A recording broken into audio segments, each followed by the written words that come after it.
예, 지금 이 자리에는 세 분의 여러분께 상세하게 설명해 주실 전문가 나와 계십니다.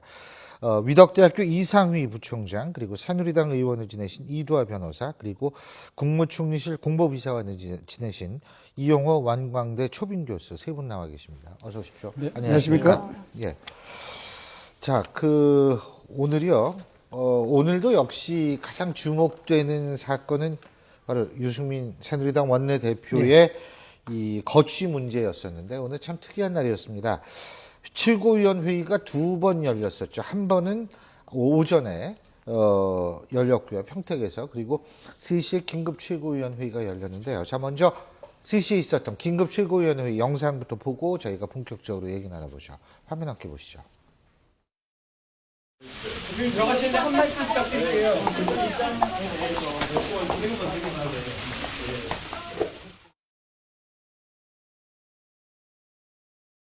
저도 최고위로서 책임을 통감한다는 말씀을 그런 마음을 갖고 있습니다. 또 유승민 원내대표는 늘 기회 있을 때마다 박근혜 정부의 성공을 기원한다고 얘기했습니다. 지금이 박근혜 정부를 성공시킬 수 있는 중요한 기회 하나이기 때문에 유승민 대표의 대승적인 결단이 있지 않겠느냐 하는 생각을 갖습니다. 빠르면 빠를수록 좋다. 나는 유승민 대표 개인적으로 보나 또 당과 그 나라의 미래에서 보나 빠르게 용단을 내리는 게 좋다는 생각이 변함이 없습니다. 그 말씀하신 용단이 사퇴를 촉구하는 그 방안이라고 볼 수 있습니다. 결국 정치적 결단이 필요하다고 봐요.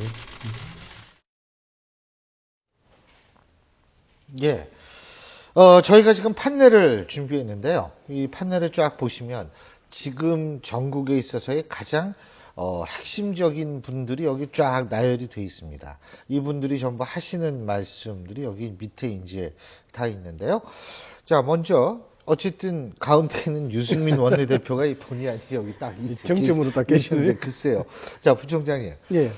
어떻게 보세요? 오늘 유승민 원내대표는 경청했고 예. 고민하겠다라는 것이 결론입니다. 3시 최고위원회 5시에 끝났는데 예. 제가 2시간 가까이 그렇죠. 했죠. 제가 시간도 잘 기억하는 게 예.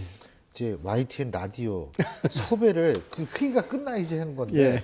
그것 때문에 제가 시간 정확히 합니다. 어떻게 보십니까? 사태가 장기화 될까요? 참 오늘 참 말씀하신 대로 심각한 날이거든요. 예. 그게 중요한 날인데 뭐 심각한 얘기를 이렇게 웃으면서 하기가 좀 그렇긴 한데 이 얘기는 뭐 이게 보는 뭐냐 각도에 그러면은 따라서 심각할 수도 있고 안 예. 심각할 수도 있고 그러니까. 왜 제가 이런 말씀 드렸냐 예. 그러면은 이게 이제 무협지로 따지면은 예. 전혀 강호에서 한 번도 볼 수 없었던 초식이 지금 나와있거든요.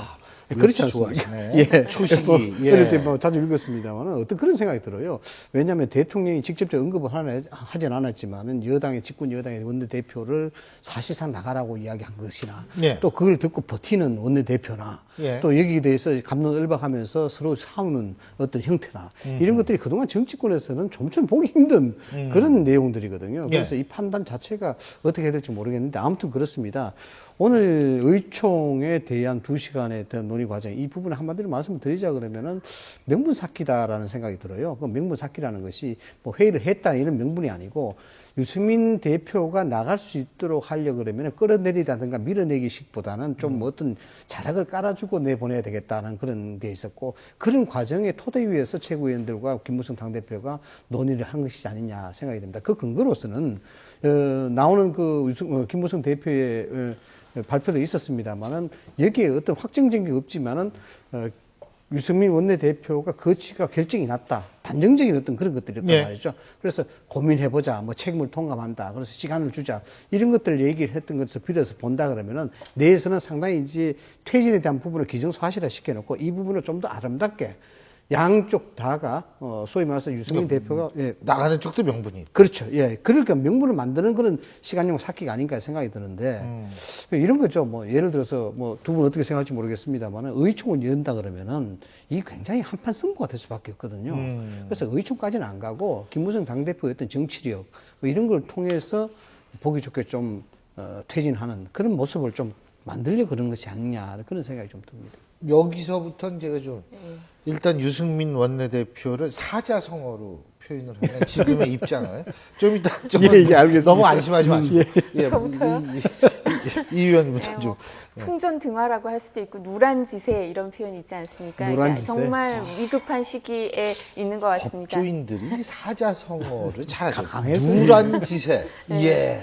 그러니까 왜냐하면 지금 정말 이렇게 계란을 쌓아 올린 듯한 그 위태로운 그런 모습인 게 지금 어떤 결정을 하고 어떤 행동을 하느냐에 따라서 지금 제가 듣기로는 유승민 원내대표의 측근들이 하는 얘기로는 유승민 원내대표가 차차기 대선을 준비한다 이런 얘기가 흘러나오고도 있습니다. 뭐 유승민 원내대표가 직접 그런 얘기를 했다는 건 저 못 들었고요. 네. 근데 그렇다면 그렇게 큰 인물로 빅샷으로 커나가려면 대구 경북이 지역 기반 아닙니까? 그러니까 대구 경북의 정서도 고려해서 어떻게 해야 될 것인지 정말 가장 중요한 그 정치적 결정의 시기에 온 것이죠. 그래서 그 대구 경북을 본인이 그 맹주로 계속 있으면서 이 난국을 헤쳐나갈 수 있을 것인지 이런 부분이 지금의 시기에 말과 행동에 다 달려있다라고 볼 수 있기 때문에 누란지세라고 할 수 있는데요. 근데 이거를 뭐 잘 극복하면 누란지세라는 게 뭐 꼭 그게 계란이 무너지는 건 아니지 않습니까? 그러니까 오히려 또 극복해서 좋은 방향으로 나갈 수도 있을 테니까 이건 본인한테 달려 있겠죠. 그거 결단은. 모르세요? 네. 계란 하나를 이렇게 세워서 네. 잘만 균형을 맞추면 이거 절대로 안 깨집니다. 네. 계란. 예. 콜럼버스 발견할 생각. 그러네요. 그래서 아예 뭐딱 깨버리면 쓰죠. 네, 근데 오히려 또 그럴 수도 있고. 예. 이제 저 유승민 원내대표의 심정은 복잡할 것 같아요. 만감이 교차, 만감 교차도 될 수 있고. 그게 사자성어. 네. 그렇죠. 뭐 내자면 돼요. 내장 부사성어 얘기하는 거 아닙니다. 사자면 내자면 돼요. 아니면 예. 뭐 진짜 유구무원도 될 수 있을까. 왜냐하면 할 말이 많죠, 속으로. 내가 어쩌다 이 단계까지 왔을까. 사실 따지고 보면 10년 동안 박근혜 대통령하고 싸워온 인연이나 이 사연이 얼마나 많겠어요. 그리고 나름대로는 그리고 원내대표 되고 나서 적어도 저는 그럴 것 같아요. 유 원내대표 입장에서는 박근혜 대통령 도우려고 매우 노력을 했다 이렇게 생각해요. 왜냐하면 선진화법의 테두리 내에서는 말이죠. 그런데 어느 날 보니까 이게 완전히 배신자가 돼서 나타났으니 거기에 대해서 그렇다고 대통령한테 대고 모르는 얘기를 할 수 없는 상황이란 말이에요. 그러니까 속으로 할 말이 많죠. 그런데 지금은 이제 굉장히 어려운 상황에서 지금은 선택의 여지가 없는, 그래서 이제 사퇴냐 아니냐 이런 막다른 골목으로 몰려 있는 상태인데 오늘 최고위원회의 끝나고 나오면서 이제 본인은 그렇게 말씀하셨더라고요. 경청하고 오늘 조금 더 생각을 해보겠다 이렇게 얘기를 했는데 그 또 김무성 원내대표는 좀 시간을 주기도 했다 이렇게 얘기했단 말이에요. 그러니까 그게 서로 부합되는 것 같아요. 본인은 좀 더 생각을 하고 최고위원회에서는 좀 기회를 좀 시간을 좀 주고 그래서 결국 제일 모양은 유승민 원내대표도 어찌됐든 간에 지금 뭐 많은 논란이 있습니다만 대통령께서 한마디 했다고 사실은 의원들이 뽑아놓은 원내 대표가 물러나는 것은 이게 헌정사에 있을 수 없는 일이란 말이에요. 이 삼권 분립화에서. 그러나 또 같은 여당의 국정 동반자이기 때문에 본인이 이 고민을 많이 해서 본인이 이제 그 어떤 정치적 명분을 갖고 또 만들어주고 하는 그런 과정에 이제 조금 들어간 거 아닌가 그런 생각을 해봅니다. 부총장님. 자, 이제 시간 관계상 유승민 대표의 사자성어는 여기서 이거 준비하셨었죠? 예, 그래서 내가 이거 안 시켰어요. 예. 자, 이제 박근혜 대통령. 예. 박근혜 대통령을 사자성어로 표현하면 어떤? 두고 보자 아니겠습니까? 아, 두고 보자. 그렇죠. 내자니까. 예, 왜냐 그러면은 이 두고 보자는 말이에요. 사실 이게 긍정과 부정의 의미가 있습니다. 이 부정적 의미로 두고 보자는 것은 아주 복수적 의미, 한번 어떻게 진짜 지켜보겠다라는 그런 어떤 부정적 의미가 있지만 긍정적 의미로는 여론의 향방이라든가 앞으로 어떻게 변해갈 것인가, 이것이 내 예. 판단이 옳았는가 틀렸는가 이런 것도 지켜보자는 의미의 또 두고 보자가 될 수가 있겠죠. 그래서 지금 상황에서는 대통령이 뭐 행정부 수반이고 국정 최고의 지도자 아니겠습니까? 그런 측면에서 이제 뭐 개인적인 감정으로 했다 안 했다 이런 논란이 있을 수 있는데 저는 뭐 그렇게는 보지 않습니다. 왜냐하면은 역대 대통령들 다 그렇겠지만 개인적 감정을 앞서서 국가를 운영한다. 만약 그게 그렇다 그러면 우리가 좀 불행해지지 않겠습니까? 그래서 대통령이 국무회의석상에서 격정적인 얘기를 했습니다만은 그게 이제 국정을 운영하다 보면은 제가 뭐 청와대에 있어 봤어서 말씀을 드리는 겁니다만은 국정 운영하다 보면은 이 정치권이 굉장히 비생산적이라는 걸 좀 느낄 수가 있어요. 뭔가 일을 해 나가는데 모든 권리 걸림돌이 거기고 또 모두 협조를 받아야 되는 그쪽인데 그나마 나라를 발전시키고 잘 나가려고 그러는데 그게 자꾸 걸림돌이 되니까 거기에 대해서는 상당히 좀 비생산적이고 비판적 시각을 볼 수가 있습니다. 그런 것들이 농축이 되었고 또 유승민 대표와의 특별한 관계가 여기에 대해서 인간적인 어떤 관계도 있고 해서 아마 그렇기 때문에 격정적인 토론을 하지 않으셨나 이렇게 봅니다. 네. 저요? 이 변호사님. 네, 건곤일척이죠.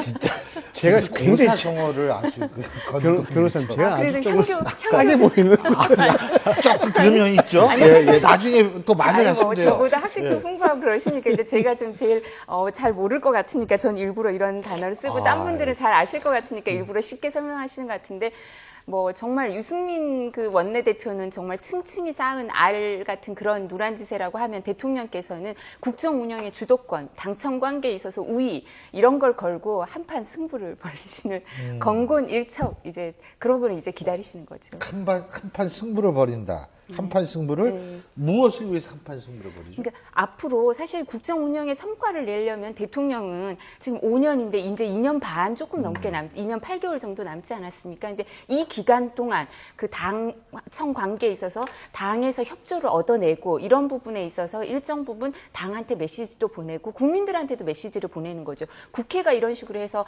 나는 협조를 얻지 못해서 이런 4대 개혁이나 내가 약속한 이런 국정 운영에 있어서 일정 부분 차질이 빚어졌다. 나를 이해해달라. 그리고 내가 이런 일을 하려면 국회랑 관련해서 일정 부분 국민들도 알고 있어야 되고 압박을 하는 거죠. 국회의 그 어떤 국회가 일을 하는 이런 부분에 있어서 좀 더 원활하게 국회 선진화법에 매달려서 뭐 부당 결부시킨 조건처럼 이런 여러 가지를 결부시켜서 조건을 걸고 하는 이런 부분이 아니라 실제로 할 일은 해주고 그다음에 그 의회 민주주의를 계속해서 좀 나아가는 그런 모습을 보여달라는 그런 걸 국민들을 여론 정치를 통해서 압박하는 면도 있고요. 그리고 의원들한테 경고하는 것도 있죠.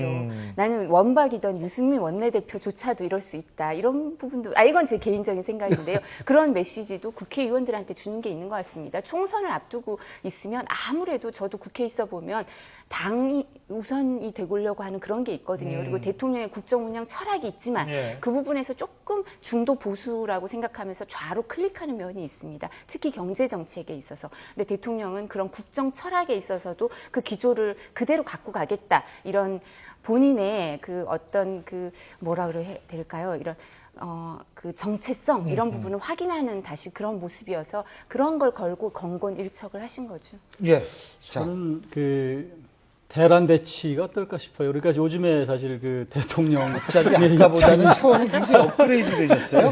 대란. 네, 그러니까 지난번 지금 조금 열등감을 느끼신 거죠? 아니에요. 뭐 훨씬 저도 잘하시는 좀 뭐 한자 좀 수준 높은 한자 좀 써서 근데 이제 그 메르스 사실은 그 전쟁하고 그러면서 정부의 그 사실 좀 신뢰도가 많이 떨어졌고 실제로 또 데이터에서도 대통령의 지지도가 30%뭐 왔다 갔다 했단 말이에요. 그러면서 또 임기가 이제 절반 정도 지금 막 지나가는 직전 단계에 와 있어서 대통령으로 봐서는 한판 좀 흔들어 볼 필요가 있다 이런 생각을 한 것이 아닌가. 그러니까 바둑으로 따지면 서로 막 이게 수싸움하고 뭐 심리전으로 하다가 에이 바둑판 한번 엎어 이런 상황이 된 거 아닌가. 그래서 여권 그 새누리당 좀 저기도 좀 장악력도 좀 확실히 갖고 그러면서 심기일전에서 한번 국정장악을 갖고 가겠다. 그런 차원에서 좀 크게 생각하고 한번 배팅을 할 수도 있었겠구나라는 생각을 요즘 와서 엊그저께부터 합니다. 예. 자, 지금 초조해지시다. 근데 긴장이 되시죠? 예. 근데요. 지금 이 교수님이 한판 흔들 필요가 있다. 이 한판이라는 게요. 사실은 일부에서는 이게 총선, 대선, 그러니까 전국 운영에 있어서의 주도권. 그렇죠. 이런 것까지 생각을 하는 경우가 있다라는 의견도 있지 않습니까? 당연히 그럼 뭐 김무성 대표는 만약 유승민 대표와 뭐 한 배를 탔는지 아니면 다른 배를 탔는지 어떻게 되는지 모르지만 일각에선 한 배를 탔다라고 보는 시각도 있는데 그죠? 친박과 아니죠. 유승민 원내대표가 대표. 예, 김무성 대표가 뭐 당대표 원내대표 사자성어로 그래서 표현하지 고민되네. 예, 고민되네. 저는요, 제가 저도 좀 소심하다. 싼 티가 나는지 모르겠지만, 부총장님 말씀하시면 가슴에 확 와닿아요. 그냥, 맞아, 고민되네. 그거죠. 고민될 수밖에 네, 없겠습니까? 그렇죠. 지금 사실 이게 뭐 인생으로 치면 이 기로에 써 있습니다. 그렇죠. 김무성 대표는 왜냐 그러면은 당 대표로서의 당을 그동안 안정적으로 끌어왔고 여기에 대해서 상당한 지지도 받았고 당내에 대해서 응원도 많이 받았습니다. 그런데 지금 이거죠. 엄찬 마속의 심정으로 유승민 대표를 내치는데 일조를 해버렸다. 이러면 비박계 의원들로 상당한 아마 질시나 또는 반발 이런 걸 겪을 수밖에 없는 상황이고 반대로 친박과의 관계는 미래적 관계로 갈 수도 있다라는 부분이 있는 것이고 반대로 유승민 대표를 끌어안는다 그러면은 이 불어보듯 뻔하게 당이 굉장히 시끄러워질 수밖에 없는 상황이지 않습니까? 친박으로부터 지속적인 어떤 대결 구도의 장으로 끌어들이는 그런 공격에 시달릴 수밖에 없는 그런 상황인데 이렇습니다. 김무성 대표가 작년에 그 당대표 취임할 때 일성으로 뭔 얘기를 했냐면은 풍우동주라는 얘기를 했어요. 좀 이게 뭐냐 그러면 풍우동주. 예, 풍우동주다라는 이게 또- 얘기인데 뭐냐면 비바람이 몰아쳐도 우리는 한 배를 탔다. 그래서 결국 친박과 비박은 한 배다. 그래서 국정을 잘 이끌어 나가자 이런 걸 일성을 했단 말이죠. 지금은 그저 그대로 이제 풍전등화가 된 상황입니다. 그래서 여기서 김무성 대표가 대권을 염두에 두고 있는지 그렇지 않은지는 모르겠습니다만 어찌됐든 여기서 지도부 자체가 유승민 대표의 거취 문제가 저수지치면 뚝과 같은 역할을 하고 있는데 만약에 무너지게 되면은 당 대표를 맡은 사람으로서는 치명적인 타격을 입을 수밖에 없는 거죠. 그럼 정치 위상이 크면은 대권 반열은 물론이거니와 정치 위상 자체도 상당히 타격받을 수밖에 없는 거죠. 그래서 저는 김무성 대표가 그동안 보여준 정치적 행보가 굉장히 노련했지 않습니까? 그래서 상당히 이 정치력을 발휘할 그런 것들을 지금 준비하고 있지 않느냐 저는 그렇게 봅니다. 아마 결론적으로 말씀드리자면 그렇게 넉넉하게 쉽게 물러설 사람은 아니다. 예, 그렇게 그렇겠죠. 말씀드립니다. 예, 예. 이분도. 자, 근데 방금 들어온 뉴스를 말씀드리겠습니다. 오늘 저녁 7시 10분쯤 대구시 검단동 검단공단에서 불이 났습니다. 이 소방당국은 대응 1단계를 발령하고 소방관 110여 명하고 소방차 40여 대를 동원해서 지금 진화 작업에 나서고 있다고 하는데요. 현재 7층짜리 공장 건물 한 동이 불길에 휩싸인 것으로 알려졌습니다. 하지만 공장 안에 사람이 있는지 여부는 아직 확실하지 않아서 인명피해 여부는 확인되지 않고 있다는 사실 말씀을 드립니다. 자, 저희 얘기 계속해가지고 김무성 대표. 근데 지금 이제 물론 이제 아까 부총장님이 김무성 대표도 이 산전수전을 다 겪으신 분이 마찬가지고 그렇기 때문에 상당히 어려움을 잘 극복할 수 있겠지만 이게 근데 지금 워낙 복잡하게 꼬여서 이게 수습이 될까라는 데서 의구심을 갖는 경우도 있습니다. 어떻게 보십니까? 사자성어 말씀하시고. 그러니까 제가 아마 열등감이 제일 많아서 이 계속 사자성어 이런 걸 쓰는 것 같은데 기호지세라는 말이 있더라고요. 그러니까 호랑이를 타고 이제 달리는 호랑이를 타고 있는 형세라고 할 수 있는데요. 김무성 대표 입장에서는 이걸 본인이 그만둘 수 있는 게 아니고 이제 정리는 해야 되지만 본인이 끝낼 수 있는 일은 아니거든요. 그러니까 유승민 원내대표와 그 대통령 사이에서 사실 어느 호랑이와 같이 가고 있는지는 유승민 그 원내대표인지 아니면 대통령인지 뭐 사실 김무성 대표가 선택해야 되는 거고요. 뭐 어느 호랑이를 타고 있다가 내려야 되는지 이런 시점도 본인이 선택을 해야 된다고 생각합니다. 근데 지금 말씀하신 것처럼 대통령을 이길 수 없지 않느냐 이런 표현이 답을 말하고 있다고 생각을 하는데요. 그래서 유승민 원내대표와의 관계에 있어서 순망치한이 안 되도록 어떻게 정리를 잘하고 싶으실 것 같거든요. 유승민 원내대표가 사라지는 순간 어쩌면 친박 쪽에서 본인을 공격해올 수도 있다.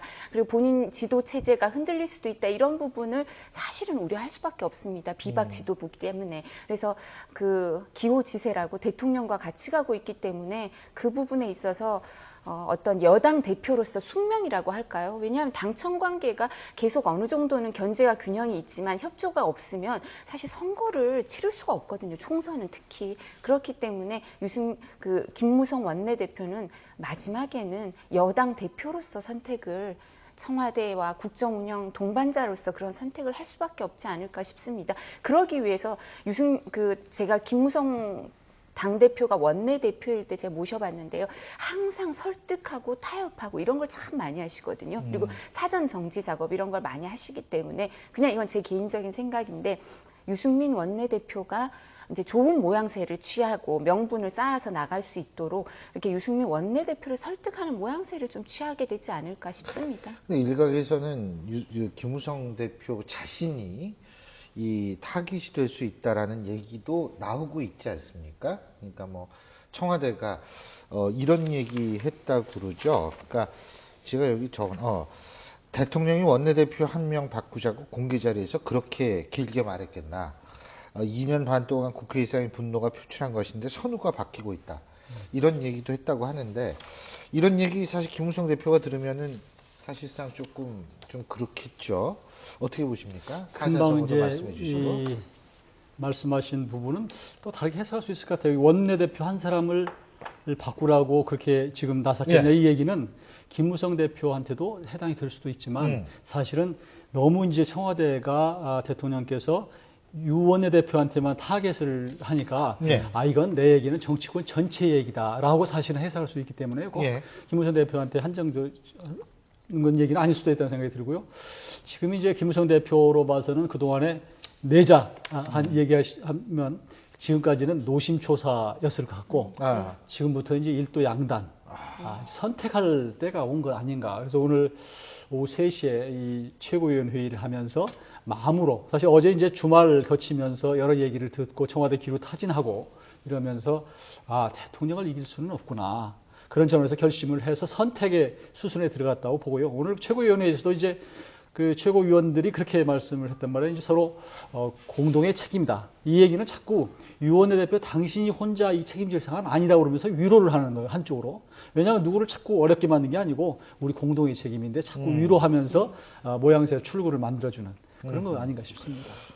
근데 진짜 어쨌든 지금 김무성 대표 같은 경우에 이제 그렇게 한다면 비박들도 많이 돌아서게 될 거라고 보세요?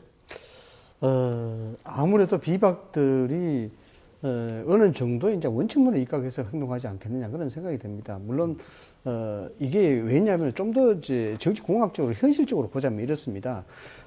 유승민 대표가 물러가고 예를 들어서 이제 친박계가 장악을 한다라고 본다면은 국회의원들은 대부분 어디에 가장 절대적인 그 영향을 많이 받냐 그러면 공천을 받느냐 안 받느냐에 대한 문제입니다. 그래서 친박이 원내대표에 입성했다 해서 과연 그 공천 권한이 친박의 주도로 이루어질 것이냐에 대한 부분 이런 것들이 확실히 있다 그러면 이 싸움은 아주 쉽게 끝날 수가 있습니다. 그런데 지금 유승민 대표가 빠지고 안 빠지고 그 관계가 있어가지고 당내 헤게모니가 확실하게 갈라지는 게 아니다 말이죠.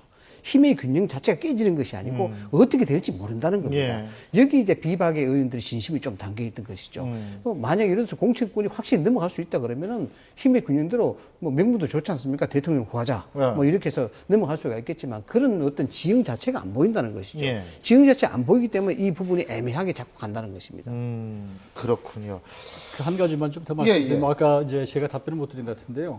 김무성 대표한테 바로 다음에 이제 압박이 올 것이냐는 부분인데 저는 그 지금 친박의 여러 가지 세력이 굉장히 약화되어 있는 상태라고 봐요. 지금 대통령께서 뒤에서 강하게 언덕이 돼주니까 어느 정도 지금 목소리를 내는 것이지 친박의 사실 좌장들은 상당히 많이 상처를 받은 상태예요. 우선 그 성완종 리스트 갖고 여러 사람이 지금 부상을 입은 상태고 또 일부의 그 능력 있는 분은 지금 내각에 들어와 있고 또 일부는 또 지자체 장으로 나가 있는 상태거든요. 그러면서 사실은 차기 권력이라고 하는 게 이제 옛날에는 뭐 권불 10년이라고 그랬잖아요. 권불 10년. 근데 지금은 권불 5년이고, 그것도 따지고 보면 권불 뭐 3년 정도밖에 안 되기 때문에 매우 친박이 약화됐다라고 보고요. 이런 상태에서 지금 그동안의 당대표의 역할을 사실 김무성 대표가 잘 해오셨다고 봐요. 왜냐하면 지난번 4.19 재보선 때 완승을 거뒀고 말이죠.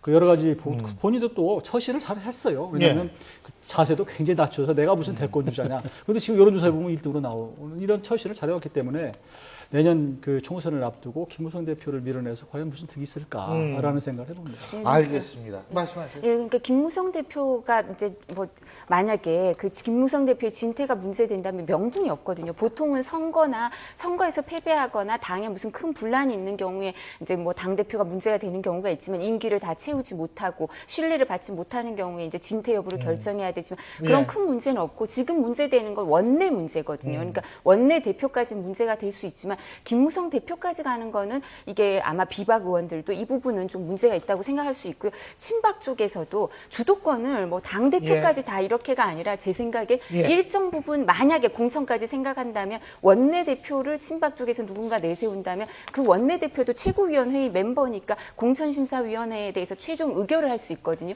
그 정도 영향력을 확보하려는 거 아닐까 싶어요. 그래서 서청원 최고의 입장을 사자성어로 이야기하면 한판 붙자예요. 그거 준비하셨는데 고맙습니다. 예. 자, 여러분, 또다시 화제를 몰고 다니는 여성이 한 분 계십니다. 어떤 뉴스인지 화면 함께 보시죠.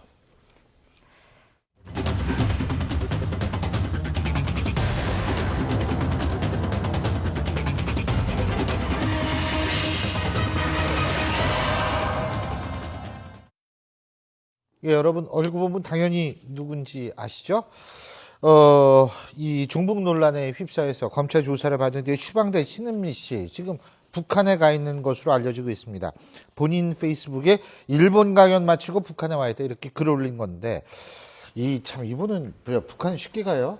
반기문 사무총장은 굉장히 어렵던데 아니 간다 그랬는데 다음날 못 오게 하던데 어떻게 쉽게 하네? 이분이 유엔 사무총장보다 높은 분. 그런 것 같아요. 그래서 한번 노하우를 어떻게 배우든지. 대한민국에서 마이크를 잡고 북한에 대해서 이야기할 때 보통 아줌마라고 이야기했는데 가장 명확한 것은 이번 일로 인해서 보통 아줌마 아니다. 이 중에서 의식을 드러낸 겁니다. 글쎄요, 어떤 식으로 이야기 드릴지 모르겠습니다만은 신은미 씨 저런 일본의 토크쇼 끝나고 바로 지금 북한 넘어갔는데 생활 정복 아닙니까? 사실 따지고 보면은 저는 아무리 봐도 이념적이라든가 철학적 가치로 이제 북한을 이야기한다 보기에는 애매하다 그런 상황인데 어쩌면 농담해도 되겠습니까? 그럼요. 북한 체제 선전을 위한 외부 홍보 용역을 하러 가지 않느냐 지금 그런 생각이 들어요. 프로젝트 따라. 프로젝트 따라. 그렇지 않으면 저렇게 북한에서는 충분히 체제 홍보 수단을 이용할 수밖에 없는 것이고 또 그 목적에 부합하는 행동을 지금 하고 있으니까. 아니 그렇죠. 그리고 일본 가서는 굉장히 우리나라를 희화화하고 네. 그러고 나가지고 북한에 간다라는 사실 자체는 어떻게 연계 관계 여부 없이 사실 말을 들을 수밖에 없는 상황 아니겠어요? 네. 근데 그 신은미 씨는 사실 저희가 제일 걱정하는 것 중에 하나가 이제 재외동포들도 이제 그 투표권이 있지 않습니까? 네. 이와 관련해서 이제 제1교포나 재미교포가 많죠. 인원이 많거든요. 근데 지난번에는 아마 그 영사관이 몇 군데밖에 없고 하니까 투표율이 아주 낮았었는데 근데 투표율이 높아질 경우에 그 부분에 대해서 선거 운동을 어떻게 하느냐 이 고민을 많이 하는데요. 오히려 그렇기 때문에 이제 북한에선 체제 홍보 활동을 미국과 일본 중심으로 할 수밖에 없거든요. 재미교포나 그 제1교포가 많고 또 우리나라 선거에 영향을 미칠 수가 있으니까. 그래서 이런 부분을 우려를 안 할 수가 없는데요. 근데 제3국 국적을 갖고 있으니까 미국 국적을 갖고 있으면 북한을 방문하는 데 대해서 우리가 어떤 규제를 하기는 어렵거든요. 그래서 이런 부분에 어려움이 있어서 어떻게 대처해야 될지 고민을 저는 해봐야 될 것 막을 같습니다. 필요도 없다고 생각해요. 그럼요. 막은 뭐예요? 저 사람들이 가면 오히려 더 제가 얘기하는 말씀드리겠습니다. 죄송합니다. 예. 사실 언급할 만한 가치도 별로 없어 보여요. 근데 아까 그 용역, 북한 체제 홍보는 용역 따로 간다 그러는데 제가 보기에는 그 대회 그 용역 따고 홍보가 되겠어요. 너무나 밖에서 잘하는데 그러니까 거꾸로 신은미 씨는 밖에서 얘기한 것을 거기 가서 내가 이런 사람이라는 걸 대내 홍보하고 하는 것이 아니라 내가 이렇게 얘기를 그렇죠. 왜냐하면요, 우리가 신인미 씨에 대해서는 얼마든지 시니컬하게 이야기할 수 있습니다. 왜냐하면 대한민국으로부터 추방된 사람입니다. 맞습니다. 체제 자체를 부정한 사람인데 우리가 좋게 이야기할 자꾸 수가 저렇게 없죠. 행동을 하면은 오히려 추방의 당위성은 네. 점점 더 그럼요. 자기 네, 스스로 그럼요. 인정하게 만들고 있거든요. 그 노력도 참 열심히 하는 결국 것 우리 같아요. 말이 맞았다는 거예요. 네, 그렇죠. 참 희한한 경우입니다. 오늘 세 분 말씀 여기까지 듣겠습니다. 고맙습니다.